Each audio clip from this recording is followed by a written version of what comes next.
Hello students, welcome to our channel institution. আশা করছি তোমরা সকলে ভালো আছো। এনএসইউতে যে সমস্ত ইউজি স্টুডেন্টস ফার্স্ট ইয়ার ও সেকেন্ড ইয়ারে পড়ছো তাদের 30শে অক্টোবর অর্থাৎ আজ দুপুর 2টো থেকে অ্যাডমিট ডাউনলোড করা যাচ্ছে। সেই অ্যাডমিট ডাউনলোডের প্রসেসটাই আজ আমি স্টেপ বাই স্টেপ এই ভিডিওর মাধ্যমে দেখিয়ে দেব। তোমরা স্ক্রিনে একটা অ্যাডমিট কার্ড দেখতে পাচ্ছ। এই অ্যাডমিট ডাউনলোডটাই আমি তোমাদের এই ভিডিওতে দেখাবো, তাই ভিডিওটা স্কিপ না করে শেষ পর্যন্ত দেখার অনুরোধ রইল। তার সাথে বলে নিই, তোমরা যদি আমাদের চ্যানেলে একেবারে নতুন হয়ে থাকো তাহলে অবশ্যই আমাদের চ্যানেলটাকে সাবস্ক্রাইব করে দিও। তাহলে চলো অ্যাডমিট ডাউনলোড প্রসেসটা দেখে নিই। তোমরা ডিসক্রিপশানে একটা লিঙ্ক পেয়ে যাবে। তোমরা সেই লিঙ্কটা ওপেন করলেই স্ক্রিনে যে একটা ইউনিভার্সিটির পেজ দেখতে পাচ্ছ সেই পেজটা ওপেন হবে। এখানে এনরোলমেন্ট নাম্বার অর্থাৎ তোমাদের যে এনরোলমেন্ট নাম্বারটা আছে সেই নাম্বারটা এখানে দিতে হবে। তাহলে চলো আমি একটা এনরোলমেন্ট নাম্বার দিয়ে দিই। এনরোলমেন্ট নাম্বারটা দিয়ে দিলাম। এরপর ডাউনলোড যে বাটনটা আছে এখানে তুমি ক্লিক করবে, তাহলেই ডাউনলোড হয়ে যাবে। তোমরা দেখতে পাচ্ছ এই অ্যাডমিট কার্ডটা ডাউনলোড হয়ে গেছে। অ্যাডমিট কার্ডটা ডাউনলোড করার পর তোমরা এই অ্যাডমিট কার্ডটায় তোমাদের নাম, এনরোলমেন্ট নাম্বার, রোল নাম্বার, তোমাদের অ্যাড্রেস, তোমাদের এক্সামের তোমাদের কী সাবজেক্টে এক্সাম দিতে হবে সেগুলো সব ভালো করে চেক করে নেবে, পরে যাতে সমস্যা না হয়।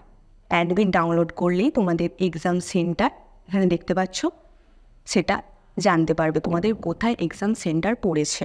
একটু নিচের দিকে আসলে দেখতে পাবে এখানে কিছু পরীক্ষার্থীদের জন্য নির্দেশগুলি দেওয়া হয়েছে, যেগুলো তোমাদের মেনে চলতে হবে। সেই নির্দেশগুলোই আমি বলে দিচ্ছি, তোমরা একটু দেখে নাও। ফার্স্ট পয়েন্ট আছে তোমাদের এক্সামের যে রুটিন অর্থাৎ কবে কী এক্সাম হবে সেটা তোমরা ইউনিভার্সিটির ওয়েবসাইট থেকেই দেখে নিতে পারবে। দ্বিতীয় পয়েন্ট আছে তোমরা যে অ্যাডমিট কার্ডটা ডাউনলোড করলে সেই অ্যাডমিট কার্ড আর তোমাদের অরিজিনাল আইডেন্টিটি কার্ড অর্থাৎ এনরোলমেন্ট কার্ড এই দুটো নিয়ে এক্সাম সেন্টারে যেতে হবে, না হলে তোমরা পরীক্ষা কেন্দ্রে প্রবেশই করতে পারবে না। থার্ড পয়েন্ট, পরীক্ষার্থীকে পরীক্ষার সময়সূচি যথাযথভাবে মেনে চলতে হবে। ফোর্থ পয়েন্ট, পরীক্ষা শুরুর নির্দিষ্ট সময়ে 30 মিনিট আগে তোমাদের পরীক্ষা কেন্দ্রে পৌঁছাতে হবে, আর সেই টাইমেই তোমাদের এক্সাম সেন্টারটা খোলা হয়। অর্থাৎ পরীক্ষা শুরু হওয়ার 30 মিনিট আগে তোমাদের যে এক্সাম সেন্টার তোমরা যেখানে যাবে সেটা ওপেন করা হয় 30 মিনিট আগে। 5 নম্বর পয়েন্ট, কোনো পরীক্ষার্থী পরীক্ষা শুরুর 1 ঘন্টা পরে পরীক্ষা কেন্দ্রে প্রবেশ করতে পারবে না। পরীক্ষা যদি শুরু হয়ে যায় তাহলে 1 ঘন্টা পর তোমরা আর এক্সাম হলে ঢুকতে পারবে না। আর পরীক্ষা শুরু হবার পর তোমরা যদি বেরিয়ে আসতে চাও তাহলে 1 ঘন্টা পরে উত্তরপত্র আর প্রশ্নপত্র জমা দিয়ে তোমরা বেরিয়ে আসতে পারবে। 6 নম্বর পয়েন্টে আছে পরীক্ষার্থীকে বিশেষভাবে সতর্ক করা হচ্ছে যে পরীক্ষা চলাকালীন কোনো রকম অসৎ উপায় যাতে সে অবলম্বন না করে, অর্থাৎ কোনো রকম টুগলি কিংবা অন্য কোনো বাজে উপায় সে যেন গ্রহণ না করে। যদি গ্রহণ করো তাহলে ইউনিভার্সিটি থেকে কঠোর শাস্তির ব্যবস্থা করা হবে। 7 নম্বর পয়েন্ট, পরীক্ষা কক্ষে কোনো রকম মোবাইল ফোন কিংবা অন্য কোনো বৈদ্যুতিন সরঞ্জাম সম্পূর্ণভাবে নিষিদ্ধ। 8 নম্বর পয়েন্ট, পরীক্ষার টেবিলে পেন, পেন্সিল, সাধারণ ক্যালকুলেটর ও জ্যামিতিক সরঞ্জাম যে ক্ষেত্রে প্রযোজ্য এগুলি ছাড়া অন্য কোনো জিনিসপত্র সম্পূর্ণভাবে নিষিদ্ধ। 9 নম্বর পয়েন্ট, পরীক্ষার্থীকে বাংলা অথবা ইংরেজি যে কোনো একটি ভাষায় উত্তর লিখতে হবে। একটি নির্দিষ্ট উত্তরপত্রের মিশ্র ভাষার ব্যবহার গ্রহণযোগ্য নয়, অর্থাৎ তুমি বাংলা ও ইংলিশ দুটি ভাষা ব্যবহার করে উত্তর লিখতে পারবে না।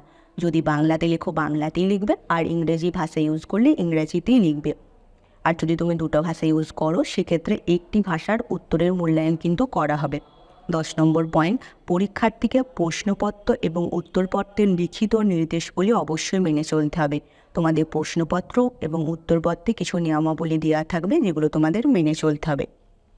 11 নম্বর পয়েন্ট, এই সমস্ত যে নিয়মাবলীগুলো তোমরা দেখলে সেগুলো ছাড়াও ইউনিভার্সিটির কিছু পরীক্ষা সংক্রান্ত নিয়মাবলী থাকে যেগুলো তোমাদের কঠোরভাবে মেনে চলতে হবে। এর সাথে বলে রাখি এই মুহূর্তে আমাদের সেন্টার থেকে ইউজি স্টুডেন্টসদের নোটস দেওয়া চলছে।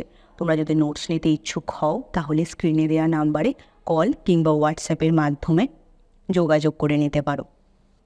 এমন কোনো ব্যাপার নেই তোমাদের নোটসই পড়তে হবে কিংবা আমাদের থেকেই নোটস নিয়ে পড়তে হবে। তোমরা যেহেতু পড়াশোনাটা তোমাদেরই করতে হবে, আর এখনও যদি শুরু না করে থাকো তাহলে বলবো তাড়াতাড়ি শুরু করে ফেলো। তোমরা স্টাডি মেটেরিয়াল পড়তে পারো কিংবা অন্য কোনো সেন্টারে নোটস পড়তে পারো। হাতে কিন্তু খুব বেশি আর টাইম নেই, তাড়াতাড়ি পড়াশোনাটা শুরু করো আর অল্প অল্প করে পড়তে থাকো, তাহলে তোমাদের এক্সামের সময় চাপটা কম হবে। এটুকুই বলবো। আশা করছি আজকের ভিডিওটা তোমরা বুঝতে পেরেছো, and wish you all the best for your upcoming exam. Take care.